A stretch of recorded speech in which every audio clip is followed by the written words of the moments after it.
বিশ্ববিদ্যালয় অধ্যাপিকাকে বিয়ে করেছে প্রথম বর্ষের এক ছাত্র। ওই ছাত্রের ক্লাসরুমের মধ্যেই অধ্যাপিকাকে সিঁদুর পরিয়ে দেয়।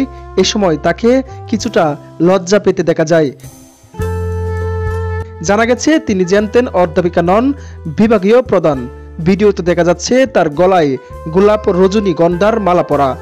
আলোচিত এই ঘটনার সাক্ষী ছিলেন ক্লাসের অন্যান্য ছাত্রছাত্রী। তাদের মধ্যে কেউ ছবি তুলেছেন, আবার কেউ ভিডিও করছেন। সেগুলো মুহূর্তের মধ্যেই ভাইরাল হয়ে যায়। গেল মঙ্গলবার ভারতের নদিয়ার হরিণঘাটার Maulana Abdul Azad university of technology বা ম্যাকআউট ক্যাম্পাসে এই ঘটনা ঘটেছে বলে জানিয়েছে ভারতীয় সংবাদ মাধ্যম। ওই অধ্যাপিকা হরিণঘাটা ক্যাম্পাসের অ্যাপ্লাইড সাইকোলজি বা ফলিত মনস্তাত্ত্বিক বিদ্যা বিভাগের বিভাগীয় প্রধান। এই ঘটনা প্রকাশ্যে আসতেই ওই অধ্যাপিকাকে বাধ্যতামূলক ছুটিতে পাঠিয়েছে বিশ্ববিদ্যালয় কর্তৃপক্ষ।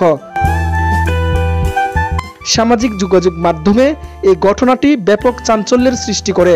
তাতে আলোচনা ও সমালোচনারও সৃষ্টি হয়েছে। এদিকে এই ঘটনার পরপরই প্রথম বর্ষের সেই ছাত্রেরও খোঁজ মিলছে না।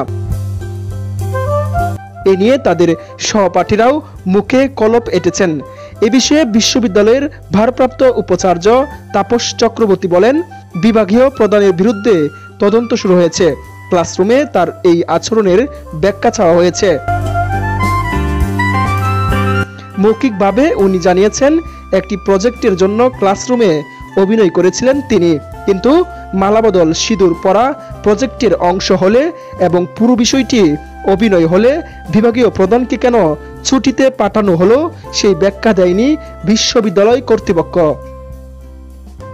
সাইফুল্লাহ সাইফ, নিউজ ডেস্ক, দৈনন্দিন চিত্র।